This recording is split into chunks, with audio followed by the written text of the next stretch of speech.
Hi everyone. Today we're going to talk about how to write formal emails. All of this information is in the CP3 folder on Blackboard and then within the progress reports folder. First thing we're going to look at down here, how to write formal emails. And the first thing you want to do when you're writing a formal or professional email is choose an appropriate but short subject line. This should be 3 to 5 words, and it should give the reader an indication of what your email is about. You want to do this for a couple of reasons. Keeping it short ensures that it won't be truncated in the person's inbox and be confusing. You'll be able to very succinctly tell them what you're going to be talking about in the subject line. Also, helps the recipient to organize the importance of your email. If you need immediate action, that should be clear in the subject line. If it's something that can wait for a more thoughtful response from the recipient, that should also be indicated in the subject line. So make sure that you include an appropriate subject with every professional email you send.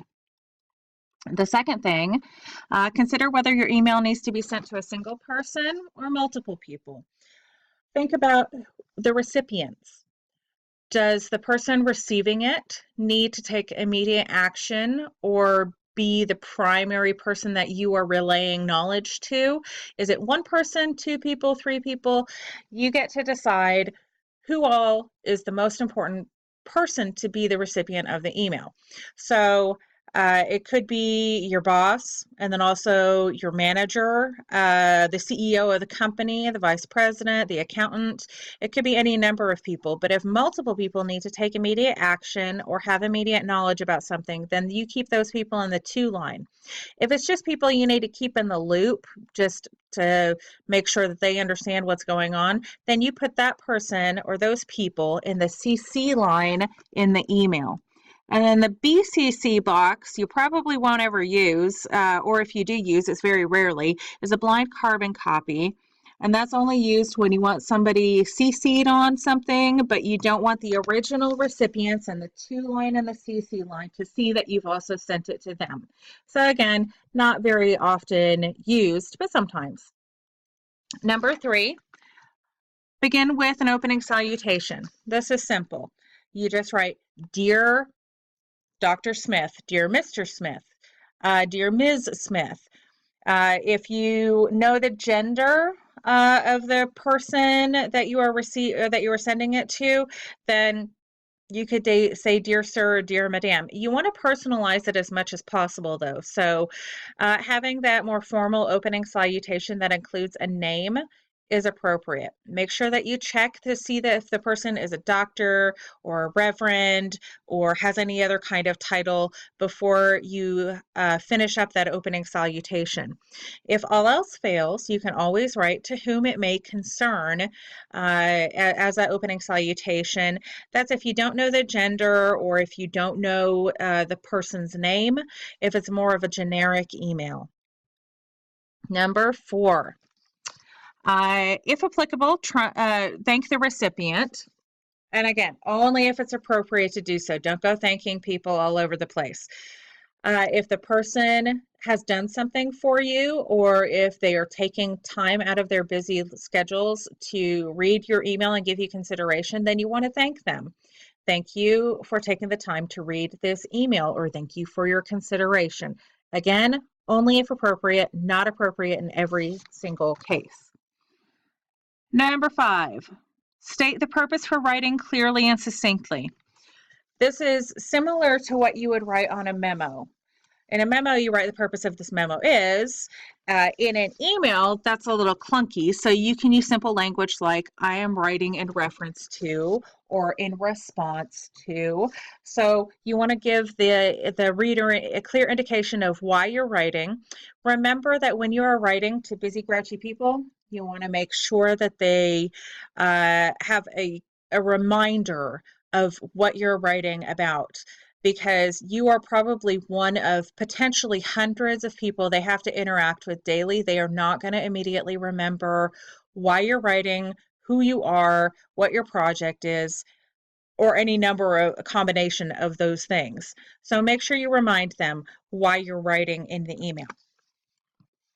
Number 6, add specifics as dictated by the writing situation. Now, here is the meat of the email. The writing situation will dictate what the content of your email is. Sometimes your email is just an update. Sometimes you're asking for something. Sometimes you're reporting a problem. In the case of our project, you are going to be writing a progress report. Here's all the content for the progress report. We'll go over that in a second. So number 7, after you're done writing the meat of the email, then you want to provide a polite closing and a closing remarks. So thank you for taking the time to read this. Again, thanking them if appropriate to do so. Thank you for considering my email. Thank you for your time. I look forward to working with you. Please feel free to contact me. All kinds of potential appropriate closings, depending on the situation. Choose something that is correct for your writing situation. Number 8, end with an appropriate closing. So just like you started with an opening salutation, you want to end with an appropriate closing, such as sincerely. That's a pretty good generic one. Sincerely, comma, and then your name, or best regards, or just regards. You don't want to write things that can sound kind of silly and immature, like cheers with an exclamation point.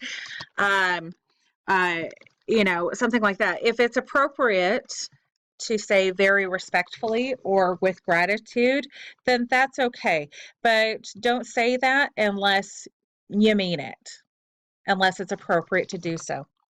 Then, of course, you want to put your name or the names of the people in your group that you are writing on behalf of 2 lines underneath that closing statement, such as sincerely, comma, then you hit enter, and then your name or names. Okay, so once you are done writing your email, then you can go ahead and send it to your recipient. It is appropriate to give them 24 business hours to get back to you before you send a follow-up email or over the weekend. So if you send something at 3 o'clock on a Friday afternoon, don't expect to get anything back until Monday, possibly Tuesday morning. Now, for the purposes of this assignment, this is your progress report, first progress report of your work with your client. This is the grading sheet, and this is the content sheet that you should look to when composing your email. This is in Blackboard in the progress report folder right here. So going back here,